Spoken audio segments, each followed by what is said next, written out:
Papež Frančišek je 19. februarja obiskal rimsko župnijo Svete Marije Jožefe Jezusovega srca.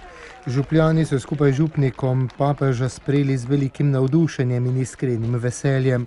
Osrednji dogodek je bila sveta maša, pred katero je papež spovedal nekaj vernikov. Med drugim jim je položil na srce: bodite sveti, kajti jaz, Gospod, vaš Bog, sem svet, bodite popolni, kakor je popoln vaš nebeški Oče. Zaradi tega prosimo za milost, da ne bi ostali v zameri, za milost, da bi molili za sovražnike, da bi molili za ljudi, ki nas nimajo radi, za milost miru. Vsak dan ena molitev, ena na dan, je zaključil papež Frančišek. Tako se zmaga, tako bomo hodili po tej poti svetosti in popolnosti. Sicer pa je srečanje potekalo po običajnem Frančiškovem stilu.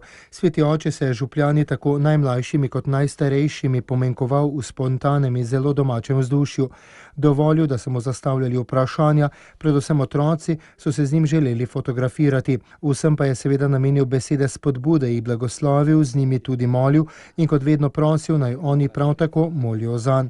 Pred sveto mašo je potekalo tudi srečanje z ostarelimi in bolniki. Papež se je pogovarjal z zakonci, ki so v preteklih mesecih krstili otroke. Srečal pa se je še z nekaterimi revnimi družinami, ki prejemajo pomoč od župnijske Karitas ter karitativnimi delavci.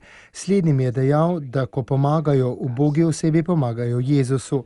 Takole premišljujte, ko oseba pride prosit pomoč. Ta oseba je Jezus. Tudi Jezus je moral prositi pomoč, ko je bil begunec v Egiptu. Jezus je ta oseba, ki potrebuje pomoč. Vaša molitev, ki bo razširila srce in vero na Jezus je z mano.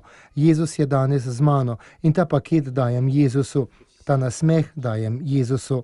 To je vaša pot svetosti. Če boste tako delali, boste postali svetniki. Tako preprosto je. Ne pozabite, Jezus trka na vrata. Spomnil je še na držo nežnosti in ljubezni in jih prosil: molite zame. Tudi jaz trkam na vrata vašega srca in prosim za molitev.